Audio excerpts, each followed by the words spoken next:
Gold, trusted gold buyers. మీరు తాకట్టు పెట్టిన బంగారాన్ని విడిపించి ఈ రోజు ఉన్న మార్కెట్ ధరకు కొనబడను.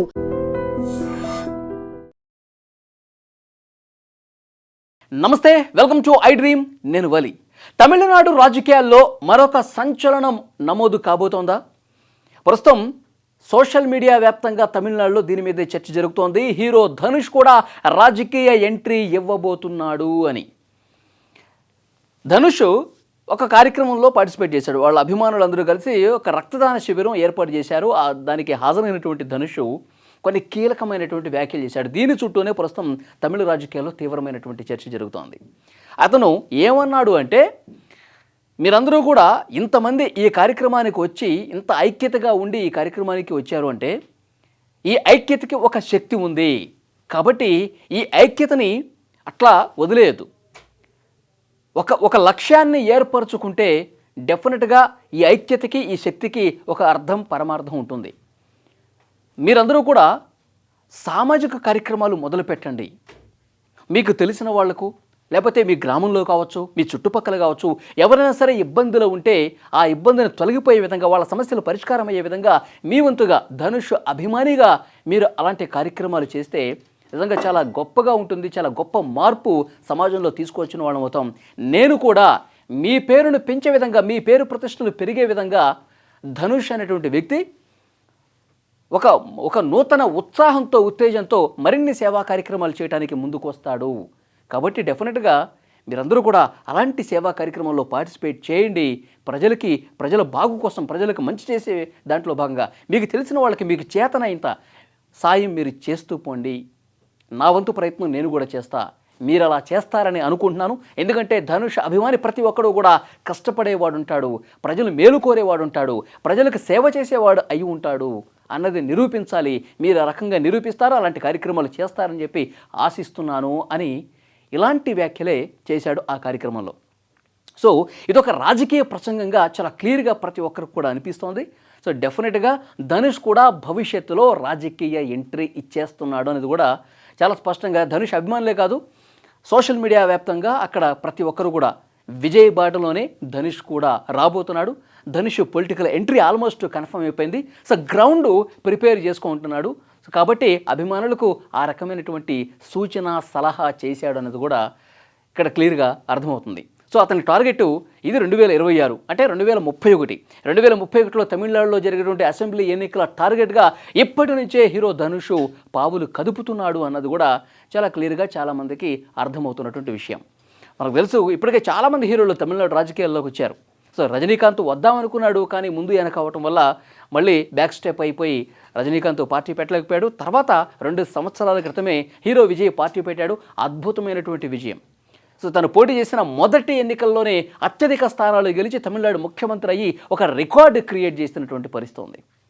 సో అది ఇప్పుడు అక్కడ తమిళ రాజకీయాల్లో ఒక ఇన్స్పిరేషనల్గా కనిపిస్తున్నాడు హీరో విజయ్. ఇప్పుడు ధనుష్ కూడా అక్కడ మంచి చరిష్మా ఉన్నటువంటి హీరో ధనుష్, మంచి ఫ్యాన్ ఫాలోయింగ్ ఉంది, మాస్ ఫాలోయింగ్ ఉంది. ఆయన నటించినటువంటి సినిమాలకి నేషనల్ అవార్డ్స్ కూడా వస్తూ ఉన్నాయి. సో కాబట్టి పేరు ప్రఖ్యాతులు ఉన్నటువంటి మరొక నటుడు ధనుష్. కాబట్టి ఇతను కూడా వస్తే తమిళ రాజకీయాల్లో ఒక గొప్ప సమీకరణాలు రాబోతున్నాయి, గొప్ప మార్పులు రాబోతున్నాయి.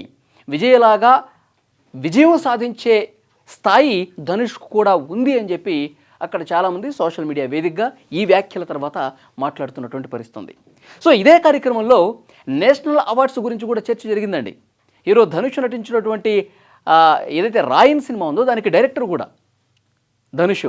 సో మొన్న రీసెంట్గా ప్రకటించిన జాతీయ అవార్డుల్లో ఉత్తమ తమిళ చిత్రానికి డైరెక్టర్గా ధనుష్కి జాతీయ అవార్డు వచ్చింది. సో ఈ ప్రస్థానం కూడా జరిగింది. చాలామంది ఈ రాయన్ సినిమాకి అవార్డు ఎట్లా ఇస్తారు, రాయన్ కంటే మంచి సినిమాలు ఉన్నాయి కదా తమిళ్లో మహారాజా లాంటి సినిమా, సత్యం సుందరం ఇలాంటి గొప్ప చిత్రాలు కూడా ఉన్నాయి కదా, రాయన్ కంటే బాగుంటాయి కదా, వాటికి ఎందుకు ఇవ్వలేదు, మళ్ళీ ధనుష్కే ఎందుకు ఇచ్చారు, ఇలాంటి విమర్శలు చాలామంది చేస్తున్నారు. సో ఆ సినిమాలు మంచివైతే ఉండొచ్చు, కానీ విమర్శకుల ప్రశంసలు కూడా అందుకున్నటువంటి చిత్రాలు కూడా అవార్డులు వస్తాయి కదా.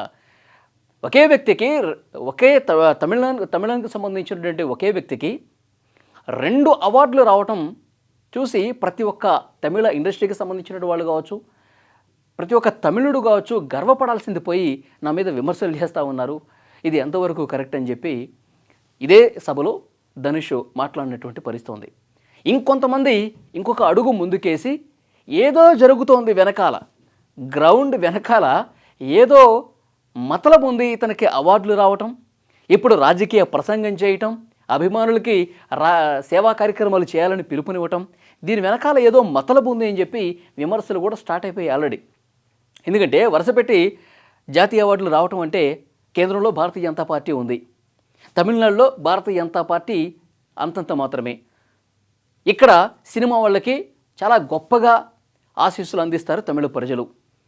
సినిమా వాళ్ళకి ఒక మంచి ఫాలోయింగ్ ఉంటుంది, జనాల్ని ఒక సమీకరించడంలో అద్భుతంగా జనాల్ని కార్యక్రమాలకి తీసుకురావడంలో, ఓట్లు వేయించుకోవడంలో గొప్ప పేరు ప్రఖ్యాతులు సినిమా హీరోలకు ఉంది. కాబట్టి మనకు కూడా ఒక మంచి హీరో ఉంటే బాగుంటుంది, మన పార్టీకి సంబంధించి, మన పార్టీకి కావచ్చు, మన పార్టీకి అనుబంధంగా కలిసి పనిచేసే వ్యక్తులు ఒక హీరో అయితే బాగుంటుందని చెప్పి భారతీయ జనతా పార్టీ ఏమన్నా ఆలోచన చేసిందా? దాంట్లో భాగంగానే హీరో ధనుష్కి సపోర్ట్ చేస్తూ ఈ విధంగా అవార్డులు ఏమన్నా ఇప్పిస్తుందా? భవిష్యత్తులో ధనుష్ పెట్టే పార్టీ భారతీయ జనతా పార్టీకి దగ్గరగా ఉండే అవకాశం కనిపిస్తుందా? భారతీయ జనతా పార్టీ కనుసన్నల్లోనే ధనుష్ నడుచుకునే అవకాశం కనిపిస్తుందా? సో ఇలాంటి ఈక్వేషన్స్ అన్నీ కూడా ప్రస్తుతం చర్చల మీద చర్చలకు వస్తూ ఉన్నాయి. ఎందుకంటే అంతకంటే మంచి సినిమాలు ఉన్నా కానీ ధనుష్కే జాతీయ అవార్డు ఇవ్వటం ఏంటి? దీని వెనకాల రాజకీయ కారణం డెఫినెట్గా ఉండే ఉంటుందని కూడా చర్చ చేస్తూ ఉన్నారు. సో ఏదేమైనప్పటికీ నిన్న అతను చేసినటువంటి, ఇప్పుడు భారతీయ జనతా పార్టీ ఉందా లేదా అన్నది కూడా కాలమే సమాధానం చెప్తుంది. ఇప్పుడు సరైనటువంటి ఆధారం ఇప్పటివరకు అయితే లేదు. ఇట్లా ఊహించి చాలామంది విమర్శలు చేసేవాళ్ళు ఉంటారు కాబట్టి ఆ విషయం మీకు చెప్తున్నా. సో ఏదేమైనప్పటికీ hero Dhanush political entry almost confirm అయిపోతున్నా, ఆయన డెసిషన్ తీసుకున్నాకే అభిమానులతో ఈ విధంగా కామెంట్స్ చేశాడన్నది కూడా క్లియర్గా అర్థమవుతుంది. ఈ వీడియో చూస్తున్న ప్రతి ఒక్కరు కూడా కామెంట్ చేయండి, హీరో ధనుష్ నిజంగా రాజకీయ పార్టీ పెడితే ఏ విధంగా ఉండబోతుంది? విజయలాగే అద్భుతమైనటువంటి విజయం నమోదు చేసే ఛాన్స్ ఆయనకుందా? ఎందుకంటే గొప్ప పేరు మోసిన పార్టీలు ఉన్నాయి ఆల్రెడీ, డిఎంకే, అన్నా డిఎంకే, ఇప్పుడు టీవీకే హీరో విజయ్ది. ఇప్పుడు మళ్ళీ ధనుష్ ఎంట్రీ ఇస్తే అవకాశం ఉంటుందా?